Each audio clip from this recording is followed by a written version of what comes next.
Hello everyone, welcome to our channel. आशा करी তোমরা সকলে ভালো আছো, আমিও ভালো আছি। দেখে নাও আজ আমি তোমাদেরকে কি রান্না করে দেখাচ্ছি।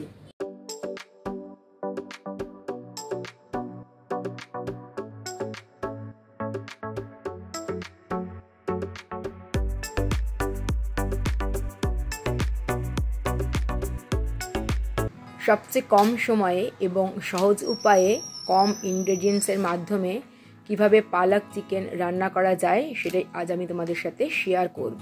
পালং চিকেনের জন্য আমি এখানে নিয়ে নিয়েছি 200 গ্রাম চিকেন ভালো করে ধুয়ে নিয়েছি। দিয়ে দেব টেস্ট অনুযায়ী নুন আর পরিমাণ মতো হলুদ গুঁড়ো,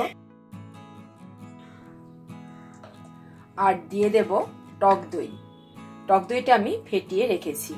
2 টেবিল স্পুন টক দই দিয়ে দিলাম। এবার খুব ভালো করে এটা মেখে আমি রেখে দেব 10 মিনিটের জন্য। খুব ভালো করে নুন হলুদ আর টক দই দিয়ে আমি মেখে নিয়েছি। এবার রেখে দিচ্ছি 10 মিনিটের জন্য।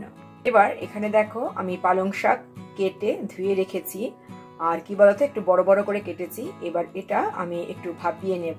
শাক পাতা একটু ভাপিয়ে রান্না করলে ভালো, কারণ অনেক সময় অনেক জীবাণু থাকে, সেগুলো নষ্ট হয়ে যায় আর পেস্টও তাড়াতাড়ি করা হয়ে যাবে। যখন এটা ফুটে আসবে তখন আমি গ্যাসের ফ্লেম অফ করে দেব।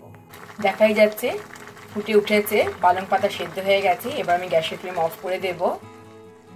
এবার জল থেকে আমি শাকগুলো তুলে একটা ছাঁকনির মধ্যে রেখে দেব।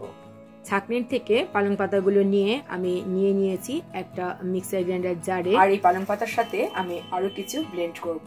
প্রথমে আমি দিয়ে দেব একটু ধনে পাতা, দিয়ে দিচ্ছি একটু আদা কুচি, দিয়ে দিলাম 10-12টা রসুনের কোয়া, আর দিচ্ছি চিনেবাদাম দিলে খেতে বেশ ভালো লাগবে, তবে এটা অপশনাল, ইচ্ছে করলে দিতে পারো নাও দিতে পারো। আর দিয়ে দিচ্ছি টেস্ট অনুযায়ী নুন। এবার এই সব কিছু আমি ভালো করে ব্লেন্ড করে নিচ্ছি।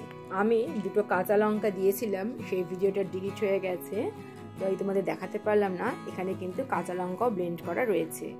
এবার এটা আমি এক সাইড করে রেখে দিচ্ছি। এটা আমি দিয়ে দিয়েছি তেল। এখানে রয়েছে 2 টেবিল স্পুন সর্ষের তেল, আর দিয়ে দিলাম 1 টুকরো দারচিনি আর একটা এলাচটা আমি ফাটিয়ে দিয়েছি। ফোড়নটা একটু ফ্রাই করে নিলাম। এবার এর মধ্যে আমি দিয়ে দিচ্ছি কুচিয়ে রাখা পেঁয়াজ। আমি একটা ছোট সাইজের পেঁয়াজ কুচিয়ে রেখেছি। 2 মিনিট পেঁয়াজ আমি তেলে নেড়ে চেড়ে নিয়ে এর মধ্যে দিয়ে দিচ্ছি টমেটো কুচি। এখানে একটা ছোট সাইজের টমেটো আমি কুচিয়ে নিয়েছি। ইচ্ছে করলে তোমরা টমেটো পেস্টও দিতে পারো এর মধ্যে।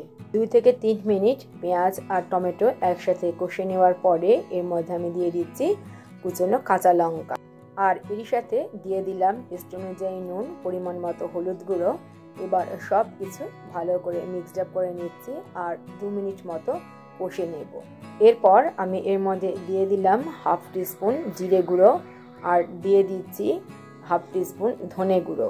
এবার আবার ভালো করে মিক্সড আপ করে নিচ্ছি, আর 1 মিনিট একটু কষে নেওয়ার পরে আমি এর মধ্যে অ্যাড করে দিচ্ছি ম্যারিনেট করে রাখা চিকেনের সাথে মশলার সাথে একটু মিক্সড আপ করে নেবার পরে আমি এর মধ্যে দিয়ে দিচ্ছি 1/2 টিস্পুন লাল লঙ্কার গুঁড়ো, তবে এটা অপশনাল, ইচ্ছে করে তোমরা লাল লঙ্কার গুঁড়োটা কিন্তু বাদ দিতে পারো। 2 মিনিট কষে নেওয়ার পরে আমি এর মধ্যে অ্যাড করে দিলাম তৈরি করে রাখা পেস্ট।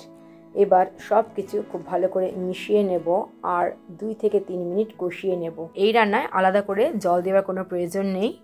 দেখতেই পাচ্ছ অনেকটা কষা হয়ে গেছে। এবার আমি ঢেকে দিচ্ছি।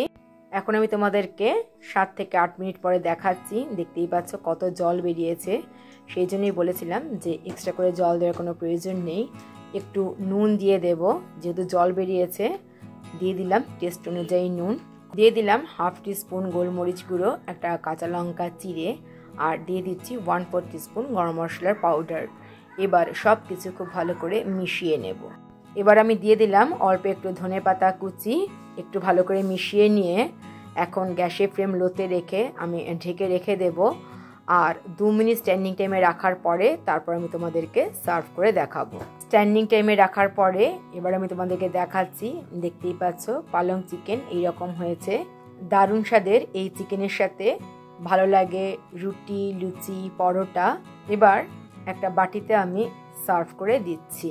ভিডিওটা প্রথম থেকে শেষ পর্যন্ত দেখার জন্য অসংখ্য ধন্যবাদ। আশা করি আজকের রান্নাটা সকলেরই ভালো লেগেছে। তাহলে আজ এই পর্যন্তই। দেখা হবে তোমাদের সাথে আবার নেক্সট ভিডিওতে।